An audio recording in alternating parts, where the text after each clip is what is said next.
और याद करवा रहा हूं उनकी ध्वनि कौन कौन सी है, कौन सी ध्वनि है। वो ध्वनि जो है, it's a message. I am trying to remind you कि you are a being of light. तुम ही ये ब्रह्मांड हो और इसी में ये सारे लोक विद्यमान हैं और सारे भगवान तुम्हारे भीतर विद्यमान हैं। तो जब तुम ध्यान में बैठते हो, मैं तुम्हें पहले एक्नॉलेज करवाता हूँ। वो एक्नॉलेज तुम करो और करते करते जो है उसके बाद उसके भीतर क्या है जो मुझे इन दो आंखों से नहीं दिखता लेकिन थर्ड आई से दिखेगा। जब तुम स्कैनिंग करोगे तुम्हारे को वही चीज जो इस फिंगर से हवा में कुछ भी नहीं फील हो रहा, उस समय वो फिंगर से तुम्हें टच होगा, वो फील होगा, वो परसेप्शन है, वो एग्जिस्ट करता है। उस चक्र को, द चक्र that is the phenomena of fourth dimension and above. और फोर्थ डायमेंशन की फिलॉसफी है कि कोई भी ऑर्गन कहीं भी है, थर्ड डायमेंशन में तो ऑर्गन इधर है तो हाथ इधर ही आना पड़ेगा। फोर्थ डायमेंशन में इस ऑर्गन को मेरे को अगर स्पर्श करना है, मैं इसको कहूंगा मेरे सामने आओ, तो वो सामने आ जाएगा एंड आई कैन टच। वो चक्र मेरा मूलाधार नीचे है, लेकिन अगर मैं फोर्थ डायमेंशन या अबव उसमें मैं जब उसको फील करूंगा, मैं चक्र को सामने ले आऊंगा। सामने ऐसे जरा फील करो मूलाधार। पहले सोचो मूलाधार तुम्हारे सामने है, अब तुम्हारे दोनों हाथ के बीच में है, जरा फील करो। Do you feel some object has come in your hand? Yes. हाँ, अब ये साइंस को जब तुम और ज्यादा स्कैनिंग में गहरा, फिर उसके बाद एक एक उंगली से जब फिराओगे तो वो सभी देवी देवता को टच कर सकते हो, वो पेटल्स को आप टच कर सकते हो। आर दे स्मूथ या कोई नेगेटिव एनर्जी है? और वो यही नहीं, कहीं आदमी कहीं दूर बैठा है और उसका मूलाधार अगर सोचना है तो उसका मूलाधार सोचो, वो भी फोर्थ डायमेंशन एंड अबव का फिनोमिना है। जिसको सोचोगे वो सामने आ जाएगा और फिर उसको स्पर्श करो, देन यू कैन स्कैन। अब तुम्हारे हाथ से इतनी ऊर्जा निकल रही है कि और कुछ भी नहीं करना। Healing, it's a very wonderful healing. आपने सिर्फ जो है अपना स्पर्श कर देना। जो महामृत्युंजय मंत्र आपने जो आपको दे रखा है शांभवी में, जस्ट स्पर्श कर देना और जस्ट प्यार से आंख बंद करके थर्ड आई से उसको देखना। और फिर जब स्कैन करोगे यू विल बी अमेज्ड, कहाँ गई वो सारी नेगेटिव एनर्जी, उड़ गई। एक बार बहुत सारे ग्रुप थे हीलर्स का, वो आए मिलने कि ये बाबा जी क्या होता है शिव योग। तो मैं बोला अभी आप लोग जो है एक एक चक्र को हील करते हो, कितना समय लगता है? बोले कम से कम 7-8 मिनट लगते हैं। फिर उसको हील करते हैं, क्लीन करते हैं, एनर्जाइज करते हैं, वगैरह वगैरह। मैं बोला अच्छा आप जितने लोग हो आप अपने चक्र को स्कैन करो पहले। उन्होंने किया। मैंने बोला सातों कर लो, सातों स्कैन कर लिए। मैं बोला अभी जितने भी तुम्हारे प्रियजन हैं उन सबको भी स्कैन कर लो। उनको भी कर लिया। मैं बोला जरा आंख बंद करो। उन्होंने आंख बंद करी, मैंने भी आंख बंद करी। मैंने कहा अब खोलो, अब स्कैन करो। बोला अरे सारे खुल गए, सारे साफ हो गए, सारे एनर्जाइज हो गए। How it happen? बोला it takes only few seconds, पल भर का ये है, ये शिव योग है। अब तुम श्री विद्या के साधक हो, जिधर भी तुम्हारा भाव जाएगा, अरे हर चीज भाव रे, जिधर भी तुम्हारा भाव जाएगा उधर वो तुम्हारे घर के लोग हील हो जाएंगे, उनका मुसीबत शांत हो जाएगा, वो खुश हो जाएंगे। ये वो शक्ति है। तो उस चीज को प्रबल करो। अब अपने इमोशंस को प्रबल करो। तुम चाहते क्या हो, वो जो गोल्डन बुक में लिखा है उसको रोज जब रात को तुम लिखोगे, विजुअलाइज करके, उसको इमेजिन करके कि ये हो गया है, और थैंक्स भी बोलना। पहले सोचने से पहले मैं धन्यवाद करता हूं भगवान शिव शिवा का कि मैं पूर्ण रूप से स्वस्थ हूं। मैं धन्यवाद करता हूं भगवान शिव शिवा का मेरे बच्चे पूरे सेटल हो गए। मैं धन्यवाद करता हूं भगवान शिव शिवा का मेरा व्यवसाय अच्छा चल रहा है और मेरे को इतना मुनाफा हो रहा है। बी स्पेसिफाई, अच्छे को जो है और ज़्यादा, क्योंकि वो इमोशन में सबकॉन्शियस अच्छे का मतलब तुम्हारा कोई और होगा, क्योंकि we all are in the prison of our own intellect. और इसलिए हम जो है चाहते कुछ है और लैंग्वेज हमारे को सोचाती कुछ है, और मुसीबत कोई खड़ी हो जाती है। इसलिए उसको प्रैक्टिकली थ्रेड बियरिंग, एक एक चीज़ को जैसे वो इन्वेस्टिगेशन करते हैं वैसे इन्वेस्टिगेशन कर करके मैं इसका भी थैंक, मैं इसका भी थैंक, मैं इसका भी थैंक। और उसके बाद इमोशनली जो है आप एक दिन पूरा रखना, इमोशनली सिर्फ आज का दिन ये फील करना है कि सब, तुम्हारा शरीर भी अच्छा है, तुम्हारा घर भी अच्छा है, तुम्हारा सब काम अच्छा है, जस्ट फील दैट। और उस दिन कड़वाहट वाला शब्द नहीं बोलना, उस दिन ओनली द पिंक एनर्जी जहाँ से निकले, that is a love energy जहाँ से निकले। वो भाषा बहुत ज़रूरी है, वो शब्द बहुत ज़रूरी है, क्योंकि शब्द से जो ध्वनि पैदा होती है उस ध्वनि में वो मैसेज है। अगर कर्कशता वाली ध्वनि है तो उसमें मैसेज कर्कशता का है, पीड़ा का है, चाहे तुमने कैसे भी बोला हो। इसलिए अपनी भाषा has to be very very graceful language. आपका हर चीज़ जो है it has to be very very divine looking, very graceful looking. तो इस चीज़ को भी अपने जीवन में श्री विद्या साधक आप उतारे। इमोशनली यू जस्ट फील, लेकिन इमोशन में कभी किसी को अधीन बनाने की चेष्टा वो कभी भूल के भी नहीं करना। That emotional power of Shri Vidya साधक, वो उसी की ट्रांसफॉर्मेशन और उसके जीवन को सुखी करने में करेगी। लेकिन किसी के ऊपर वशीकरण या कुछ ऐसा करोगे वो नेगेटिव होगा, वो नहीं होगा। मैं इतना अच्छा हो जाऊं कि सब मेरे को प्यार करे, वो ठीक है, लेकिन और सब नहीं। जैसे कोई मेरे को आके बोला बाबा जी ये फोटो है, बोला हाँ क्या है, मेरी शादी करवाओ। क्या किससे? इससे। मैं बोला ये गलत है। You want to marry, you create a wonderful partner, वो ठीक है, लेकिन वो स्पेसिफिक, उसका कोई और सोल एजेंडा हो सकता है। I will never pray that. वो तुम्हारा इन्फेचुएशन है, तुम्हारा आकर्षण है, जिससे तुम किसी को खींचना चाह रहे हो।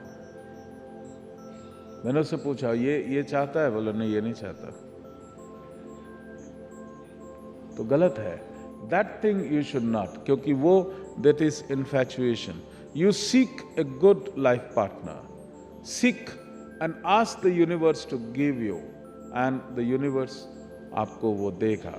लेकिन अगर आप किसी और को वशीकरण करना चाहते हो तो फिर मैली विद्याएं हैं, फिर ये उच्च की विद्याएं नहीं है, फिर तो वो मैली तांत्रिक लोग, जो वो तांत्रिक गलत शब्द है, वो तांत्रोक्त साधना बड़ी पवित्र होती। वो जो मैली विद्या वाले जो है, जो वो करते हैं, उनको नाम पता नहीं एक प्रचलन हो गया, वो नहीं, उनको जाके बोलो वो करेगा, वशीकरण वगैरह, उच्चाटन, विद्वेषण वो करेगा, लेकिन श्री विद्या के साधक के ऊपर वो काम नहीं करेगा। कोई मैली विद्या, कोई मंत्र तंत्र श्री विद्या के साधक पे नहीं, क्योंकि सभी मंत्र तंत्र के उत्पत्ति वाले जो शिव है और जो माँ है, तुम उसी को अपने भीतर जब जागृत कर रहे हो तो जो पैदा करने वाला है, उससे जो पैदा हुआ है, वो उसको थोड़ी हानि पहुंचा सकता, वो नहीं पहुंचा सकता। तो इमोशंस जो है अपना, अभी श्री विद्या साधक, मैं जो भी हूं, जिस हाल में हूं, 100% मैं ही रिस्पॉन्सिबल हूं। क्योंकि मैं बार बार कह रहा हूं, कारण शरीर कारण है, और कारण शरीर को मैसेज तुम्हारा इमोशन पहुंचाता है। इतनी सी बात क्यों नहीं समझ लेते? और इसलिए फर्स्ट ऑफ ऑल, मैं जो भी हूं, जहां भी हूं, no one else is responsible, I am responsible for every incident. और उसके बाद अगर मैं रिस्पॉन्सिबल हूं तो मैं कहां गलत जा रहा था, अब मैं उसको ठीक करता हूं। अब मैं वो इमोशंस में लेकर के आता हूं, और वो इमोशंस में ला करके तुम उसको कर लेना, तुम्हारा जीवन ठीक हो जाएगा। इज इट क्लियर और नॉट? और तुम्हारे मुख से कर्कश ध्वनि कभी भी ना निकले। कर्कश ध्वनि वाला श्री विद्या साधक नहीं होता। मैली विद्या वाले कर्कश ध्वनि मुंह से बोलते हैं, श्री विद्या साधक के मुख से हमेशा मधुर वाणी ही निकलेगी। At the gross level now तुम्हारा एक्शन जो है, physical action has to be very very graceful, divine, कर्कश नहीं होना चाहिए। और वो जो मार्शल आर्ट भी सीखते हो, दैट इज ए मेडिटेशन, और उस ध्यान में तुम वो कर रहे हो, लेकिन जो जीवन में है उसी को जो है तुमने एक स्लो मोशन में, एक लविंग जो है एक्शन होना चाहिए तुम्हारा फिजिकल। और जो तुम्हारे मुख से ध्वनि तुम उत्पन्न करो, वो ध्वनि की तरंगे भी तुम्हारे सूक्ष्म शरीरों में जाती है।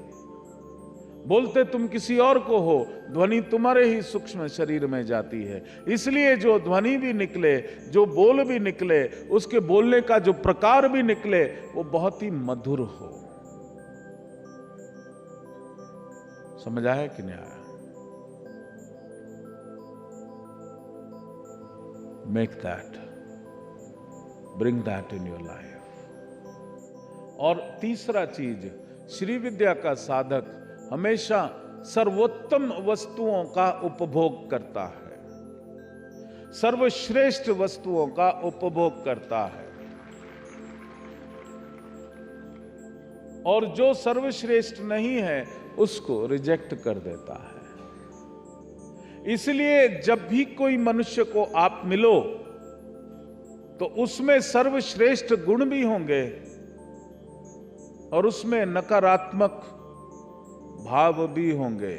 श्री विद्या का साधक जब सर्वश्रेष्ठ का उपभोग करता है तो जो भी व्यक्ति उसके जीवन में आता है उसकी सिर्फ सर्वश्रेष्ठ गुणों को ही वो स्वीकार करता है, बाकी सबको लेट गो ऑफ इट वो कर देता है। श्री विद्या का साधक आपको ये कहता नहीं सुनाई देगा बड़ा बेकार और बड़ा स्टूपिड है वो, क्योंकि वो उसका उपभोग ही नहीं कर रहा। वो नहीं कर रहा तो उसको मथेगा भी नहीं। भाई दही लाओगे तभी तो उसको मथोगे, बुराई लाओगे तभी तो मथोगे। जब तुमने बुराई पकड़ी ही नहीं तो मथोगे कहां से? ओ अच्छा है, उसका ये चीज बहुत अच्छी है, उसको मथेगा। हर चीज सर्वश्रेष्ठ।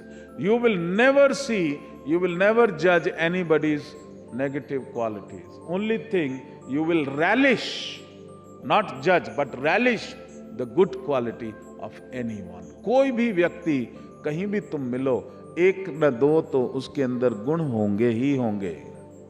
उन्हीं को देखना और उन्हीं को अपने जीवन में, if you want to become the best, then see the best qualities and analyze and adopt that in your life. भगवान दत्त हमारे सिद्धों के गुरुओं के गुरु, उनका यही एक संदेश है कि हमेशा शिष्य बने रहना। हमेशा तुम संसार में हो, लर्निंग शुड कंटिन्यू। तो लर्निंग में जहां भी तुमको कोई गुण मिले उसको तुम सीखना।